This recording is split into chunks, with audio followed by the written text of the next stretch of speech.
Welcome to the Seeds Storyteller Series.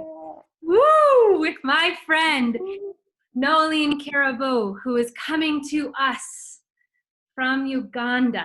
What a treat to have you here, sister. Thank you for joining us.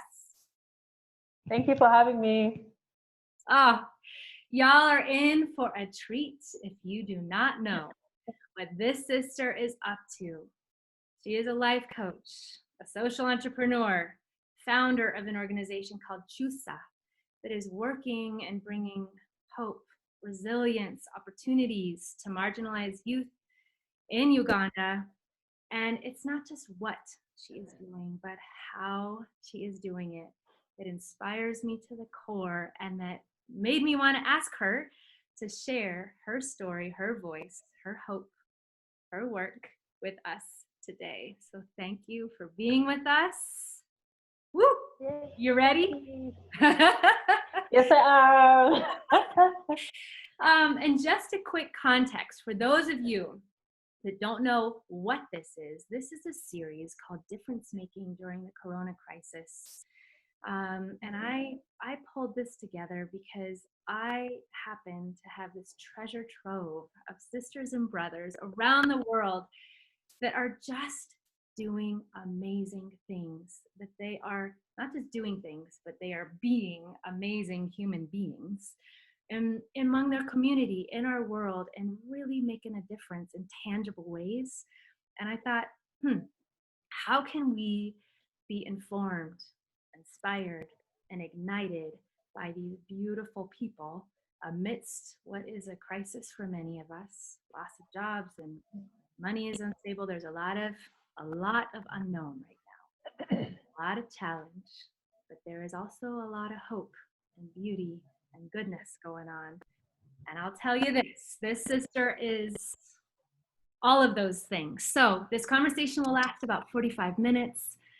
You do not want to miss a minute of it. So just dig in, and we're so happy that you are here with us. So my sister, tell us a little bit about what is happening right now in your community in Uganda. What are some of the great challenges, and what are some of the gifts even amidst this pandemic and this season of life there? Thank you, Sarah. And first of all, I'd like to say thank you so much for being able to air the voices of different practitioners across the world. It kind of makes us feel at home with each other. So currently I'm in Uganda, and like every other part of the world, Uganda has been affected by COVID-19. We've been on the lockdown for the last 60 plus days. That's 2 months plus. And the way the lockdown happened is that it was very sudden, and many people weren't prepared. So that's basically taken a big toll on people, especially people in the informal sector, people on the margins of society that hardly have savings, that hardly have health insurance and stuff like that. So we are grateful that our cases have not been crazy. We are still at about 260 something. And it's been a good rate. We thank God for that. No, we haven't had anyone die of corona in Uganda. So it's been under control because the government took the lockdown, issued the lockdown quite early. And that's a positive. However, on the flip side, many people have been affected in different ways. And beyond COVID, I think our bigger worry right now is what is happening in people's hearts and minds. Issues to do with mental health, issues to do with depression. There is a sense of hopelessness among people. And so that's where the real after effects of COVID are going to be for us as a country. And generally for people in the low income communities, it's more about survival every day as it comes by. And that is hard to watch. But like you said, even in the midst of this dark cloud, there are rays of hope. There are lots of positive things that are happening that we're still grateful for and we can celebrate. Amazing. Thank you for that. Where are you coming to us right now? Where in Uganda are you? I am based in Kampala, so I'm in the capital city, which is of Uganda. So that's where I am right now. Awesome. Thank you. So, sister, will you, because Very similar to what you just spoke about what's happening amidst the challenge, the crisis of COVID-19 in your country. You yourself and your own story have really found blessings and gifts coming out of times of crisis that I think is so beautiful, so powerful. And I'd love for you to talk a little bit about your own story and the gifts that have come out of times of crisis. Okay. So yes, the pandemic, just like anyone else, I've been affected. And so for me, the first beat has been working from home was a very new dynamic in the scope of my work, considering we do social work. We basically work with people face to face most of the time. So suddenly we have to close office and we had to cancel all activities. We had to cancel every face-to-face engagement. That was tough. As a leader, I was very concerned about the welfare of my team. I was very concerned about the welfare of the young people. And knowing that I couldn't see them, I could only make a phone call, I could probably just text them. Yeah. That kind of took an emotional toll on me in so many ways. And just like every other leader, trying to figure out how do I ensure that everyone is okay? And I think it's a default setting for leaders to be more concerned about everybody else before you even concerned about yourself. Yeah. And so when this did happen, that's exactly what happened. So I was so concerned about everyone, trying to ensure everybody's fine and they're comfortable and they're safe. And a couple of weeks into the pandemic, I began to realize my stress levels were very high. I began to realize my the moment I was, falling low. And it's at that moment I realized I cared for everybody else but myself. And so that's been part of the experience for me, but also learning as a leader that it's important. You can't save other people if you're losing yourself. And so self-care for me is one of those things that has come out very, very critically at a personal level, and being able to center back to be able to be whole so I can minister wholeness to other people. And then for the young people that we work with, I am very grateful that we haven't had any case among the young people. They're all safe, they're all fine. They have been affected in many ways, financially, emotionally, but health-wise, we're grateful that we haven't had any crisis. And then at the start, because the young people work with in the informal sector, most of them are daily income earners. So the first reaction is, what am I going to do? I can't earn. Where am I going to get money from? How am I going to feed my family? And because I'd come to a place where I quickly centered myself, I was able to come from a place of hope. Just being able to say, let's see the good in this situation. Let's not panic. Let's stay calm. Let's stay positive. And I think that's the thing that has come off my lips, that has come through my text messages, just saying, you know what, there's so much possibility. There's so much positivity around us, even in this situation. And I'm grateful that in the midst of this storm, some of our young people began to pick it up. So we have had young people literally launch new business ideas in this season. We have had young people that have launched new platforms and says, hey, guys, I'm jumping onto this other platform. And we began to see more positive stories coming out, because just a slight shift in the mindset to say, it's not all bad. There's an opportunity in the storm. And that for me is the theme for this season. There's beauty in this storm. Yes, it's dark, it's crowded, it's loud, it's scary, but there's beauty in the storm. And so that for me is like the blessing in this storm, seeing our young people beginning to feel comfortable in the uncomfortable, being able to innovate amid these such limiting spaces. For me, that's been a great takeaway lesson from this season.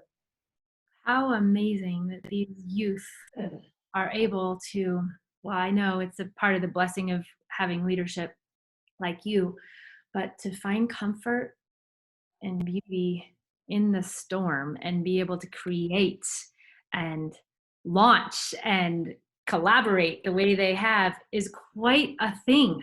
I mean, awesome. Well, let's do this. Will you tell us a little bit about Kyusa, about your passion and your calling to be a part of leading these young people, and tell us a little bit about what you do and why you do it. All right. Um, so we do work with out-of-school youth. We work in low-income communities, and that's urban slums, rural areas, and then we recently started working in the refugee camps. And we basically empower out-of-school youth to turn their ideas into profitable, scalable, and sustainable businesses.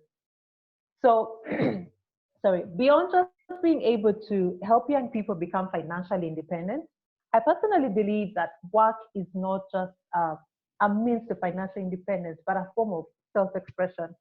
And so, growing up, there's this whole notion about the white collar job and the blue collar job, and every parent kind of wants their child to grow up and do an office job, to become a doctor, to become a lawyer, to do what is more like sophisticated.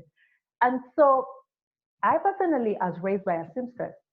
And that is not the kind of job that people, well, at least in Africa, it's not like a big deal. I know that in the developed countries, it's a big deal. But yeah, it's like a regular job, you know? Actually, don't even call them seamstress. We call them tailors or fashion designers at the most. And so I was raised in that background and realizing that that simple kind of work is what paid school fees for me and my three siblings, my two other siblings, were raised by a single mother, helped me realize that it's not about what you do, it's the heart you put in it.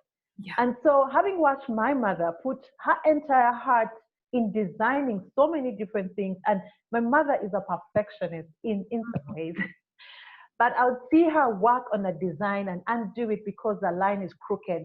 And such a level of excellence changed my mindset to make me realize that life is not about what you do. You define what you do by how you do it. So going through school, just like any other young person, I wanted to be a lawyer or a journalist because I felt like, that's the right thing to do. Yeah. And then after my high school, things took a totally different turn. I was admitted to the university, but we couldn't afford it because my mom was ill about that time. And for me, that was a major turning point. So that's the point at which I dropped out. And it defined everything about me. I went through depression. I was suicidal. I lost hope. And then watching my mom bounce back and saying, you know what, you can choose to leave if you want to, made me realize I had the power to choose what my life would be. So that's how I get onto this path of beginning to look inward and trying to ask myself, what do I want out of life? And so I realized I wanted to work with people and got into social work. I started volunteering, and my entire work experience has been young people, it's been the nonprofit space, and that's how I started working and worked my way up the career ladder. Went back to school, did professional courses, and then one day, out of the blue, a friend of mine asked me, "What do you want to be remembered for?" And for the first moment, my mind was blank. Like, what kind of question is that? And I never thought about it. and the question just never left. It kind of began to linger in my heart and it kept pressing and pressing. You know, that kind of question that almost presses oxygen out of your chest. It was that kind of thing that just wouldn't go. I thought about it in the night. I thought about it in the morning. And the more I did is the more I began to look inward. And so I realized up till that moment, I'd never told my story. Up till that moment, I'd never embraced my experiences as something that I wanted to use. And so I felt that was the tool. That's what I had in my hand. And I wanted to use that to help other young people find their own path because I found my path. And that's what led to the idea of Kyusa. It was more about I want to help other school dropouts to find their path, to find meaning, and actualize their goals. And so that's how the idea became Kyusa. Eventually, I went and did a course in social entrepreneurship, and that helped me put perspective to this idea, this burning desire in me to do something. And so that's how I began to do what I do. So for me, I look at Kyusa not just as a project, not just as a job, but an opportunity to relive my life, but this time with other people, basically taking other young people across this journey and saying, this is how you do it. You can actually be everything you want to be. I love that. That is amazing. So tell us a story about one or two of your favorite Kyusa moments of a young person who just found the hope that they didn't have before, or came up with the business idea that they'd never thought of before, and now they have the, you know, sustainability and security in their lives. I don't know. I know there's hundreds, so try to choose from the hundreds to one or two. That's true. There lots of stories that broke my heart. But yeah. So the way we work with these young people is, yes, we want them to start small businesses, we want them to grow and scale, but more importantly, we want them to find a sense of identity, to find a sense of security in who they are as a productive part of the economy. So when we had just started, I know that I'll go to the beginning. Yeah. So when we just started, I think it was about the second or third cohort that we were running at that time. I remember a young lady that walked into my office. She's called Joanne, and so she walks in. I could tell that she was timid. She was a little bit, you know, like freaked out. And so I was very okay. I was like, "Hi, how are you? Can I help you?" She's like, "Yes. A friend of mine sent me here, and I wanted to know about the trainings you do." So I told her about what we do. We train young people. We train them in entrepreneurship. We train them in personal development and leadership skills. And she's like, "Do you have a minimum qualification for education?" I was like, "Well, as long as you can read and write in English, we're good to go." So she looked at me and she had tears in her eyes. And at that point, I became curious, like, okay, what exactly is going on? Yeah. And so she looked at me and said, "I've just finished my high school and I literally failed. Like, I got no pass. And my mom is so frustrated." And I could understand because she was raised by a single mom. I could understand the struggle that they go through. And like, my mom is so frustrated, and she said she's never, ever going to spend a single shilling on me. And at that point, she just broke down. And so I was looking at this young girl who was about maybe 17 or 18 years. Her esteem is totally beaten down. She's defining herself by her academic grades. She is carrying the weight of her mother's words and trying to figure out, how do I even move past this place? Yep. And I told her, "You know what? If you can give me your very best, I'll give you my very best." And so, she signed up for the program. She was diligent. She was one of the most amazing young ladies that I ever worked with. And within just 3 months, Joanne had, so she started off with a snack business at that time. And she came up with so many recipes, and she was selling like crazy. The next thing she's telling me, she's taking on leadership in her church group, like a youth group, and she's teaching them entrepreneurship, and she is their bookkeeper. And I'm looking at her like, where did you learn all these things from? And then she's evolved. Like right now, she's a full businesswoman. She runs a whole business of her own. She supports her family.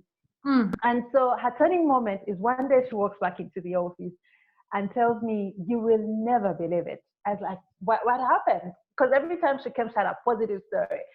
And so this time she walks in and says, "You'll never believe it. My mom said she's proud of me. She is proud of me. Can you believe that? She told my siblings, everybody should be like me." And I just couldn't help it, but I kind of cried at that moment. I'm thinking, this is what makes it worth it. Yeah. Because beyond that point, her life just didn't change. She's gone ahead to be a peer leader. She's a youth leader. She's a youth counselor. She trains other people. She's so selfless in her giving, simply because somebody helped her to look inward and realize that potential. And for me, that's one of the most touching moments. It was an affirmation of, it does matter. What you do does matter. Even if it's just one life you change, it makes all the difference. Oh my gosh, that is amazing. What's her business, by the way? What did you say what it is? What business she started? So she's transitioned in so many businesses, but right now she runs an electronics shop, a retail shop where she sells all kinds of electronics, phones, television, TV stations, radios, gadgets, all kinds of stuff. So awesome. So awesome. Okay, is there one more that comes to mind? I could do this for hours, but I just did one more. My favorite. Okay, then I'll flip over to some of the recent. So the other one that comes to mind is, I'm trying to be gender balanced, but yeah, the other one is also a girl. And The other one that comes to mind is a girl called Esther that I shared in my story. And this is very dear to my heart because I was introduced to Esther by a friend who literally begged me and said, please, please, please help me, help me. This girl has so much potential, but nobody seems to know how to tap it out. At that time, I was like, my plate is so full, I'm so tired. And I was like, okay, I'll give her a chance. The moment she walked into my office, I knew I wanted to work with her. I love her energy. I love her innocence. I could see so much in her. And so I listened to her story. And she had dropped out of school about a year or 2 years before the time we met. And that had taken a toll on her. She had gone through a similar experience of what I'd gone through. She had been at a point where she was suicidal. She had been through depression. She had been through so much. And the people around her didn't even know how to help her. And as she told her story, my own experience came alive. I knew in that moment that I had to do something. This is the kind of person. So, and I asked a simple question. I said, if you had all the time and the money in the world, what would you do? And there was a total shift from this girl that was so broken and timid to her eyes lighting up and going like, I want to work with young people. I want to help them find solutions, make informed decisions. And I'm like, whoa, this gush of energy. And so that was my commitment to working with Esther. So we worked with Esther, and right now that energy is an organization. And just to say, when I met Esther, she was about 18 years old. And she turned about 20, she's turning 21 this year. And Esther is running an organization where she literally does this annual event that brings together about 500 young people, talk about all kinds of issues that young people struggle with, drug abuse, addiction, sexuality, and all these things. And I literally look at her and I'm thinking, you're only 20 years old. And she's literally unstoppable. And it's the whole thing of, at one moment, she thought there was no space in the world for her because she didn't have academic papers. And I feel like that's why I'm passionate about school dropouts, is because in Uganda, in Africa, we have been made to believe that without academic papers, you're nothing. Yes. And I'm committed to demystifying that, because the value of a person is not determined by their academic papers, because there are reasons why people fail. It could be their learning style. It could be so many other reasons. So to help young people to realize that their worth is within and not what they can do. When you fail, you don't become a failure. You only learn another way of doing something. So seeing Esther transition from a girl that wanted to take her life to a girl that wants to redeem so many lives, has so many dreams, has all these aspirations.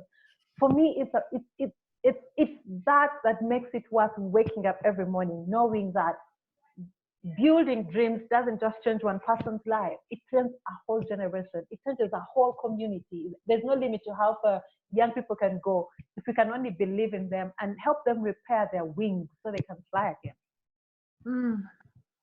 Oh my gosh. Amazing. Amazing. Please tell Esther. And it's Esther and Joanne, yes? Was the first sister you talked about? Please tell them thank you for all of us, for their courage and their tenacity, and they're just what inspiring human beings they are. I will not forget them.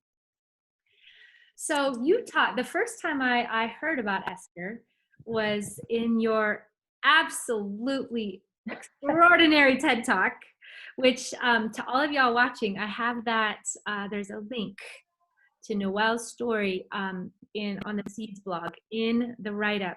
You must listen to this 11-minute powerhouse of a TED Talk. I would love, just because I was so moved by it, will you talk about the 2 questions that you focused on in your TED Talk that you think really, you believe that there's some power behind these questions to really bring transformation in our lives and discernment and energy. And so what are they, and how did you come to these questions in your own story? So I'll start with the last question. I first interfaced these questions in that moment when my friend asked me, what do you want to be remembered for? It was a question of legacy and just trying to figure out, because at that point, I had a very comfortable job. As unwell, I'd barely made it after career ladder, and I did feel a need to disrupt this, Yes. status quo. Yes. And then she asked me a question that just takes me back to the drawing board of what is your life all about? What are you living for? And at that moment, it was, I have a paycheck, I have a good job, I am okay to stay right I'm here. good. Yes. But the moment the question dropped in, I was dissatisfied. Everything else didn't make sense. And so I began to ask myself, okay, if it wasn't for the money, if I had all the time and I didn't have to wake up to make the money, what would I commit my life to? And that was the question that began to guide me into the right direction. Oftentimes people wait until they retire to begin to ask them, because they have all the time on their hands. Probably they don't have all the money, but they have all the time. And then they begin to ask themselves, so what do I really care about? And at that point, it's a little too late. So I didn't want to wait until that point. And so I believe that in asking that question, you begin to find your true north. You begin to find this guiding star that leads you back to the things you truly, truly care about. And then the first question is, if you had all the time and the money in the world, what would you spend your time doing? Very simple question. I've asked this question so many times, and people always struggle to answer the question because, just like myself, many people had never thought about it. Yeah. And so the second question in line with that is, what is it that gives you the deepest sense of fulfillment? And that question was also asked in that moment where I had a comfortable job, and the question was, am I truly fulfilled? Am I truly happy? Or I'm going through the motions? The reality is that for many people, they go through the motions.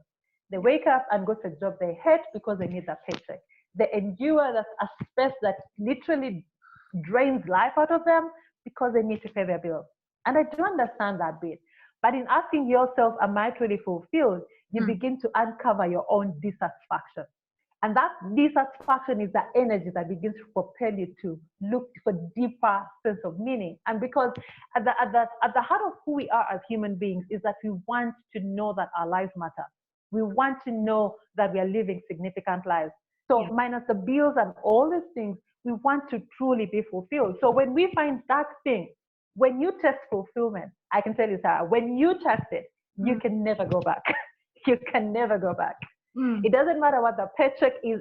Once you get into that space where you tap into your true core, everything else doesn't make sense because that's our true essence as human beings. That's what we're created for, to live with purpose. But circumstances kind of dictate otherwise. Yeah. Wow. So listen to the whole TED Talk, y'all. That's a little appetizer to the taste in the TED Talk. And really sit with those questions. I love, actually, in your story, you were transformed by the question. Esther was transformed by the question.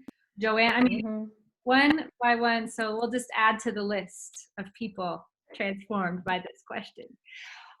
Okay, I want to take a moment because I know that your incredible life of difference making, of leadership, of being a visionary that is just so fueled by love and compassion and just desire to make life better for people around you. That cannot be fueled without times to really fill up your heart, your spirit, care for your body. These bodies, they need fuel too. And you even spoke to that at the very beginning, right? The moment on the early days of the lockdown when you realized you were kind of on empty and needing to. So will you talk to us a little bit about what practices, what is part of your day that really are things that fuel your vision and this mighty epic energy that you have? Give us a little taste of your daily fuel, soul care, personal care, self-care fuel. Absolutely.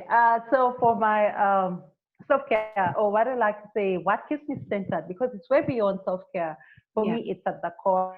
So what really, really keeps me going is my faith. I am deeply embedded in my faith because, like any other person running an organization or running a business, I've had so many moments where I felt like giving up. I've had moments where I've been broken, I've been so disappointed or frustrated. And in those moments, every leader, every person needs to find their safe space. My safe space is in that place of prayer. So for me, that's it. And that's how my day starts. And it's interesting that there's a um, very clear distinction on the days when I have my quiet time and when I don't. It's very clear for me. Like halfway the day, I'm like, what things going this way? I'm like, oh yeah, I miss my quiet time. So Wow. I am a I am a morning person, and so the first thing for me, the first hour of my day is in quiet time. I have my personal quiet time. I pray, I read my Bible, and that's what keeps me centered. For me, being able to connect to a higher power, to someone that is greater than I, because the things I deal with half the time are overwhelming, half the time are bigger than my abilities, and I need to find somebody that I can trust to see me through. So for me, that's my safe space. That's where I start my day. And when I just started my organization, I really worked so hard. I was sleeping like 4 hours a day. And then I had a burnout. Yeah. And in a review session, I'm talking to my mentor, and I'm so excited about all this, the dream, the things I want to do. And we're like, okay. And then he kind of just drummed this bombshell, like, you know what? If you keep going the way you're going, your vision is going to outrun you because you're going to be 6 feet under. I was like, that is so mean. And it's like, yeah, and I'm not apologizing. You need to hear that. So you need to decide either you're going to run with your vision or you're going to let it outrun you. And that Wow. was a tough decision for me. I began to be intentional in taking care of my body. The realization that our bodies don't have spare parts. It's not like a car where you go into a garage. No, your body, you only live once. So I began to pay attention to my diet. I began to pay attention to exercise. Exercise is now like my daily routine. I work out as much as I can to just, keep fit, to ensure that I have this big vision, but I also need to have a fit body to run with a vision. So that's another critical routine for me. And also when I exercise, it kind of helps clear my mind. It also increases my energy levels. Whether I've had a stressful day, exercise always helps me to sleep better. And then the third critical thing for me is, so there's how I start my day and how I end my day. So at the end of my day, I like to journal. And sitting with my journal is just reflecting and thinking through the day, asking myself things like, what am I grateful for? What is it that worked well? What did I win at today? Where did I fail? What did I learn? What could I do better? That reflection helps me to center my day, helps me to put everything together so that I kind of come back to this. I like saying that I can kind of come back to this space and I can rest, but I can also plan for tomorrow to think about, okay, if I didn't do this today, tomorrow I can do it better. I can encourage myself. So it kind of helps me have closure at the end of my day. So those are the three critical things for me in my daily routine. Okay, so it was prayer, exercise, and journaling. Yes. And you're right. It's the bookend. The prayer is the beginning, and the exercise and eating and fueling is in the middle, and then journaling is at the end. That's awesome. I love that. Very cool. So here's what we want to do. Noeline and I want to take a moment because we've shared a lot of stories, and we want to take a moment to just be still together, to take a breath. My hope, my invitation is that in a moment, we're talking 10, 20 seconds, it's not going to be long or weird, don't worry. I hope that it's a space where whatever stories, whatever inspiration is meant for you as you listen, just has a moment to sink in. We're going to tell some more stories in a minute, but we just want to have a moment just to be still. So I invite you wherever you are to kind of plant your feet on the ground and perhaps close your eyes and just take a few deep breaths. And my invitation is to imagine yourself in the center where all is still, surrounded with peace and love and plenty, quiet, spaciousness, and let the storms and the to-dos and the ideas and the worries just swirl outside as you're in this center. And just take a couple breaths. And then our sister is going to lead us through a closing after we each take 2-3 breaths together.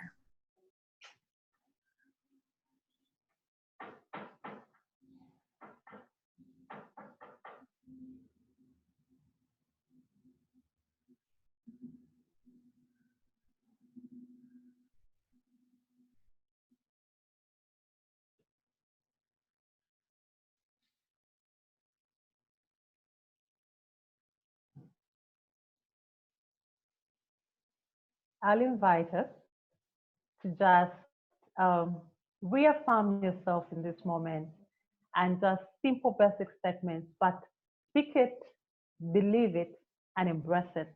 So together, I want us to reaffirm ourselves by saying, I am well, I am whole, I am complete, I am in perfect health, I am filled with joy, and I'm filled with peace.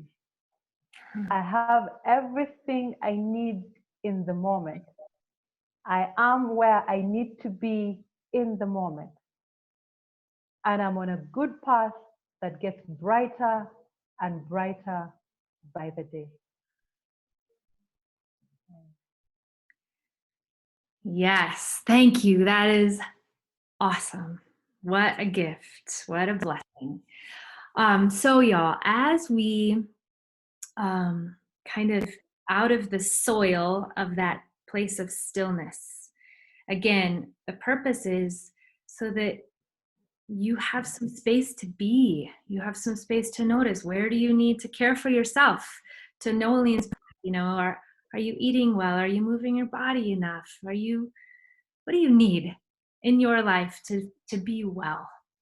And may the affirmations that Noeline led us through be so in each and every one of our lives. That is our hope, our prayer, our intention for all of y'all listening, because we do have some things to do.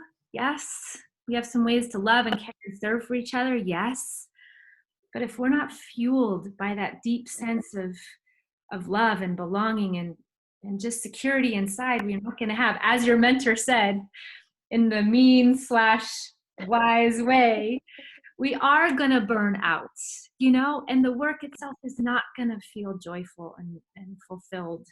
So please take that in and sit with that, y'all, throughout your day today. And the other thing I want to invite each and every one of us to is to really be intentional about taking one thing from this inspirational sister of the many stories and the many things she spoke of. Allow your imagination to kind of rewind and just let it rest on one thing that is meant for you. And choose one kind of step, one way you want to solidify that thing into your life, a way you can practice it, a way you can commit to it, maybe getting up in the morning or ending your day in a way that she talked, just one specific practice, so that this is the gift of our global connection. Noeline's story, no matter where you are in the world, gets woven into your own. It's already woven into mine, which is such a blessing. But it's true that our stories are connected. It's true that we find our stories in the stories of each other. And it gets only more true when there are tangible ways that we are changed by each other, that we are inspired, yes, and we become different in our doing and in our being. So please, really, if you don't know what it is, please sit with that and keep coming back to it. Maybe it's asking one of the 2 questions, which were, Noeline, what were your 2 questions? If you had all the time and the money in the world, what would you do? What would you spend your time doing? Yep. And the second question, what gives you the deepest sense of fulfillment? Yeah. So sit with, if you don't know those, if it unsettles you. I mean, Noeline told us the first time she was asked, she was profoundly unsettled. It's okay.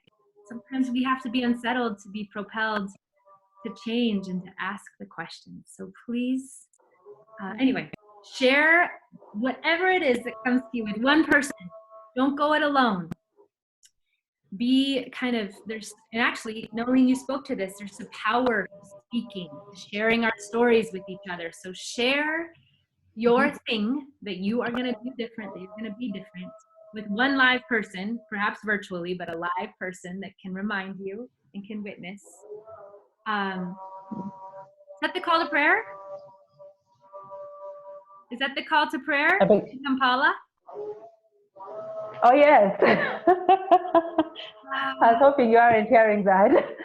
So yeah, it's fasting time and it's the evening prayer. Yes. Yes. Wow, it's beautiful. What a blessing to have the call to prayer be a part of the end of our conversation. We can hear it, but it's beautiful. Thank you. So, sister, will you share one last story, a seed of inspiration, whatever is on your mind that you would like to leave us with today before we wrap up? Okay. I think I'll just bring it to myself. My story that I'll share with you is my own childhood experience. As a child, we grew up in a very poor family, very low income, but I had a mother that allowed me to dream. And I remember running to my mother several times, and I would say, I want to be a nurse. And then next time, I want to be a doctor. And then I want to be this, and I want to be this, and I want to be this. And never in all those endeavors did my mother ever tell me, stop it. Every time I ran to my mom and said, I wanted to be something, she looked at me and said, you can be anything you want to be. As an adult, when life began to hit me hard, I began to re-echo those words. I couldn't go back to her and be the child that I was, but her consistent affirmation became my personal mantra. I began to tell myself I can be anything I want to be. And the reality is, I don't know where you've been, I don't know what has been said about you, but it's power in words. And sometimes you may not have the right people to say the right things over you, but there's power in your words. There's power in you speaking life over you. The power of life and death is in your tongue. And so even in this season of COVID, there's so much negativity around us. There's so much death in terms of words and affirmations that is going on. And you want to bring life to your space. So I invite you to a place where you will choose to speak life every day over your life, over your situation. Speak life, and you'll begin to see life begin to blossom, to begin to spring forth in the different dimensions of life. We have the power to change our circumstances by changing what we speak. But to change what we speak, we need to change what we believe in our heart. And so, in spite of what is going on, I invite you to a place where you can begin to look inward. Find the truth. The true north is within you. You as a person, what do you believe? Choose to believe that good is going to happen to you and good is going to come your way. In the midst of the storm, there's beauty. We can learn to dance in the storm. We can learn to have so much fun in the storm, because the storm doesn't define us. We define the storm by what we believe and by what we say.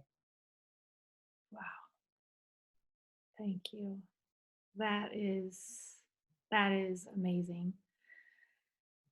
I'm gonna take that into my day. That's a blessing. Thank you. And friends, my sister and I want to also say, we do, as you just said, Noeline, this is a stormy time for many people, a time where hope is being challenged, a time where security is being challenged, where our very sense of self is often being challenged. So wherever you find yourself, friends, as you listen to this, as you watch, as you take in this beautiful, powerful sister's story, our love is with you. If you need hope, we hope all our hearts that your heart has been lifted, that there is light at the end of the tunnel. If it seems like there wasn't before, we hope that you know it now and that you see it now. We just don't want you to feel alone. We are with you, our hearts, prayers, selves. We are knit, we are together in this incredible community of sisters and brothers. So don't give up hope, dear friends. Stick with it. We are with you. We love you. And thank you for joining us, Noeline. This has been a time warp of 45 minutes. It's like when you fast forward on time and all of a sudden we're out of time. So thank you for everything you are doing, for the way you are doing it. And may this work be so blessed. And may more, or the next time we talk, there'll be hundreds more stories that you can pick from to tell us these stories of beauty and transformation. May it be so. Thank you. Thank you. It's been awesome. All right, friends, we're going to wrap up. And my sister Noeline and I want to say, you are loved. You belong. Yes. We belong to each other. Yes. So let's stand tall together today and light up the world. Peace. Love you guys. Bye. Thank you so much.